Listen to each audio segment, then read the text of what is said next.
I found out it is not what they say about you that limits you the most. It's that you might believe them and start saying that to yourself. There were many people who said that I would never be anything. I just chose not to be one of them. And as long as it's not your mouth that says it, you can overcome theirs all day long. The thing that's interesting about me was even as a man of the cloth and as a pastor and as a mega church leader, most people described me that way. Because that's how they met me. As we speak, I've got 2 films coming out on Lifetime. I've done 5 movies with Sony, grossing $500 million at the box office through a for-profit company. I've written 40 books, 10 of them have been on the New York Times bestsellers list.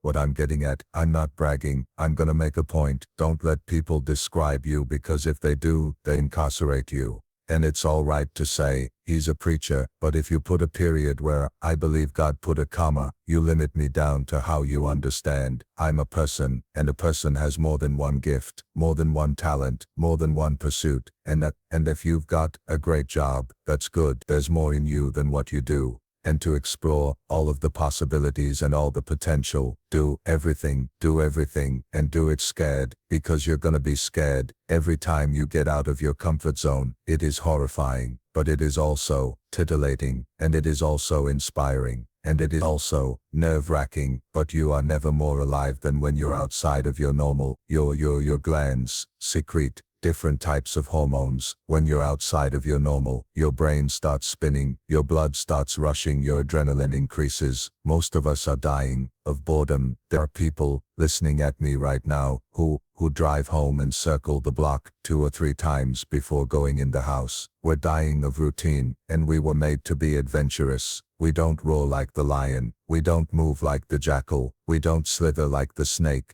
We don't bite like a viper. Our only weapon that's been given to us is our brain. Our brain is our weapon. And when your brain gets locked down to living within the confinements of other people's expectations, it starts to wither. It ceases to be. I had a therapist tell me one time, your body will do everything that it did when it was a baby. The reason you can't do it as you get older is that you stop doing it. And so when I say don't drop the mic, I guess I'm kind of saying, don't stop doing it. Keep moving into awkward positions, because if you don't do that, your body will freeze to the level of its usage. That's true of the brain too. That's true of your innovation. That's true of your creativity. So when I'm talking about don't drop the mic, get scared. Sometimes get where you're not the boss. Get where you'll walk into a room where you're not the teacher. Walk into a place where you don't know the rules. Then you become broader, and you become more interesting, and you become more global and more usable in diverse circumstances and situations. Don't let people limit you to what they think is appropriate for you. Do everything that you are gifted enough to do. Now there are some things I will never do. I will probably never conduct a symphony. You know I won't. I made straight A's in music theory, and I love music, but I probably would never conduct a symphony. But whatever is in your inventory is all you can produce. First of all, you have to recognize you have a tree and stare at the tree till you look at what it could be. It's much like raising a child. You look at a child, you look what he could be, what she could be, what your responsibility is to take what you have been given and turn it into something that it was not when it was originally handed it to you. And to shape that, and mold it, and sand it, and nail it, and glue it, and put it together, and work with it. That's the work of men. It does require an investment, and it doesn't require commitment, especially when you come up in an age that everything is controlled by a button process. Sounds hard, but the best things in life require process, and if you run from the process, you alleviate the promise. In order to get to the promise, you have to go through the process. In the process of going through all of that, guess who gets the most? It's not the table or the tree, it's the person who shaped it. Because you say, oh, I couldn't know I could do that. Maybe I could make a chair. Maybe I could make it automobile. Without what I'm talking about, we wouldn't have airplanes. We wouldn't have spaceships. We wouldn't have television. We wouldn't be Zooming. We wouldn't be communicating like we're doing right now. If somebody hadn't taken what they were given and making something more out of it, everybody listening at us right now has been given things that if you can either leave them as trees, and sit up under them, and drink lemonade, or you can say, I could make a house out of this. Our forefathers took trees and built houses, and chairs, and tables. We cannot be the generation that suddenly says, this house,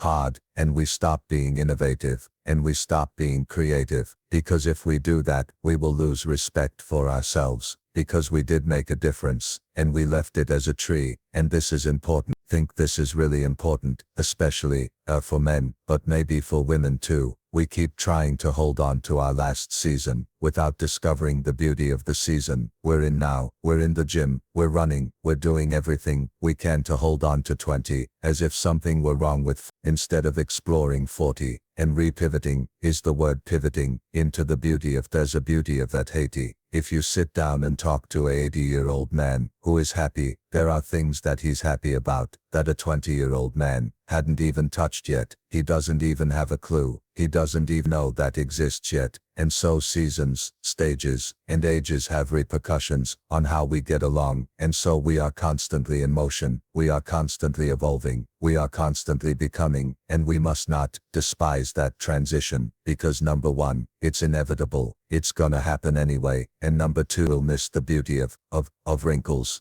music, of gray hair, of love too. Through wrinkled eyes, will Botox your way into missing what the beauty that comes to be a grandmother. There's a beauty and a charm, and a finesse, and a wisdom, but we are so obsessed with what was, and I think that it's something to be said. If you are leading, and if you're living, we have to deal with cross-generational realities. Even though we might all be people of faith, or we might all be atheists, or agnostics, or whatever we are, we're at different stages of life. Putting yourself in files, where you describe yourself this way or that way, is a limiting idea. Because I'm a person of faith, does not mean that I don't have moments of doubt.